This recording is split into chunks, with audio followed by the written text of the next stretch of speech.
In the beginning of episode 4, Rainwater takes a look at the construction site where 2 bodies have been found. These are the men Casey killed. He buried them with Danny. Since the bodies are fresh, construction has to be halted as the police try to figure out where these ashes and bones will lead to. Meanwhile, Monica is busy cleaning up her sister-in-law's house after she offed herself. Monica believes she did that to give her children a better fighting chance because it was hard to provide for them after Robert passed away. You can definitely see the guilt in Casey's eyes as he was the one who shot Robert even though he did it to protect his own brother Lee. The grandparents of Monica's sister-in-law take the children away and they leave the res. Casey brings Tate to the ranch in order to distract him, and John is happy about that. After all, he wanted to get to know his grandson. John and Tate go to the river and Tate wanders around picking up some wood as they're setting up a fire pit. Suddenly, Tate seems to be lost and John looks for him. He saves his grandson after jumping into the river and preventing him from drowning. They try to warm up in front of the fire and Casey comes looking for them because they are late, and Casey's angry when he finds out what happened. John is equally as disappointed because he wasted this precious chance to gain Casey's trust regarding Tate.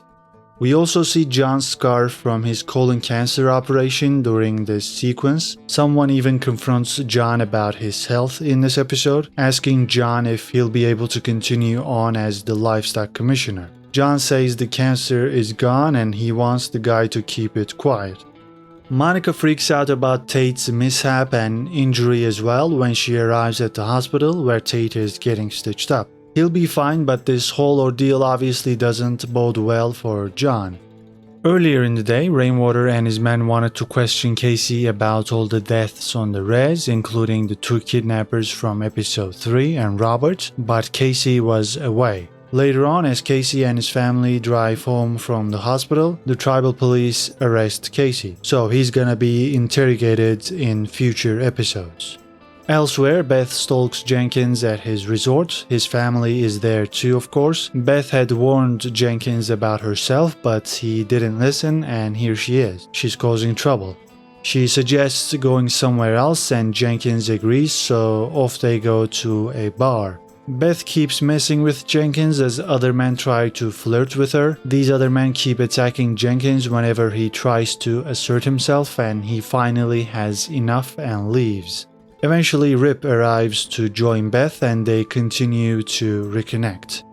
On the ranch, Jimmy is getting bullied by another ranchhand by the name of Fred. Jimmy keeps fighting back, but Fred is much stronger, so Jimmy needs Rip's help. Rip warns Fred that if he ever messes with a branded man again, he will kill him. Rip also makes sure to remind Jimmy that guys like Fred come and go, but branded men like them, they die here, they're family. It doesn't look like Fred will behave, so John tells Rip to give Fred a ride to the infamous train station, which is why this episode is titled The Long Black Train. You see, Fred has seen too much. He knows a lot about the shady ongoings of the ranch, and he would probably tell somebody about them if he was just let go. Since this is a mafia-like organization, that cannot be allowed to happen. That is why Lloyd, who is also branded, takes Fred to the edge of a cliff and shoots him. This is the train station and nobody's gonna find Fred down there. The ruthless nature of the Duttons is once again quite apparent, and they certainly are not a family you wanna mess with. Well, that's all there is to know about episode 4. What did you think about this one? Leave your comments down below, like this video if you've enjoyed this breakdown, and subscribe for more movie reviews and TV show breakdowns. That's it for now, take care and see you in the next video.